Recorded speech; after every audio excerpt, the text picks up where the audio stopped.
I think it evolved from, it was a natural progression of us growing and finding that we weren't quite progressing the way we thought we could with the talent we had. And there's a couple key things that we realized we needed to do. And some of that was through some advice of a board of advisors that we have who are, trained executives from outside of the industry. And that always helps to get an unbiased viewpoint.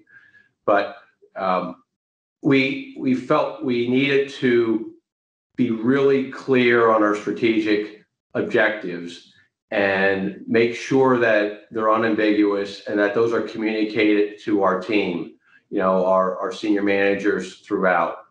But then more importantly, we needed to trust that they would then deliver what they were expected to deliver without us trying to micromanage them at every step of the way.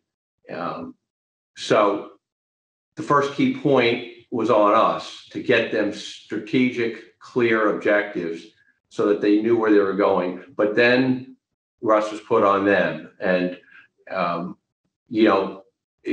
was a learning curve for us because it was a little different. You had to put your trust in people, but by and large, I think it's worked very well, and it has allowed us to grow, especially in some of the areas where we really believe we need to grow, on the managed services side and what we deliver to our clients. Okay. Angela, is there anything you wanted to add when it comes to that? I think he covered it all. I think, there were a few little bumps in the road. I think some of our long-term managers, it took them a little while to understand that they really were empowered and that they could go ahead and try and put some of these things in place that they knew would be beneficial to the company growth.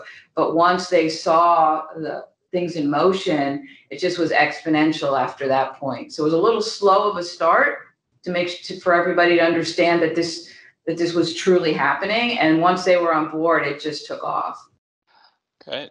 Do you guys have a sense of, kind of when you realized that you weren't giving these, clear objectives to people and realized that you had to start doing that? Do you know kind of when that happened, and how long it took you to put some of these things in place to move forward the way that you have, and obviously in a successful way?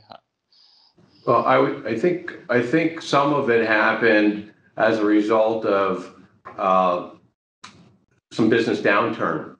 So there was a period where things slowed down and we had to lay some people off, which was not something that we had traditionally done because we had almost always been on a growth path and didn't feel very good. It never does, but it forced us to reevaluate a little bit and try and understand what we were doing right and what we could be doing better. And I think that was kind of the starting point. But it took a few years because you don't change something overnight. So it probably took a good 3 to 5 years for things to, really smooth out. And a lot of that was just by having good people, because without good people, it's just not going to work.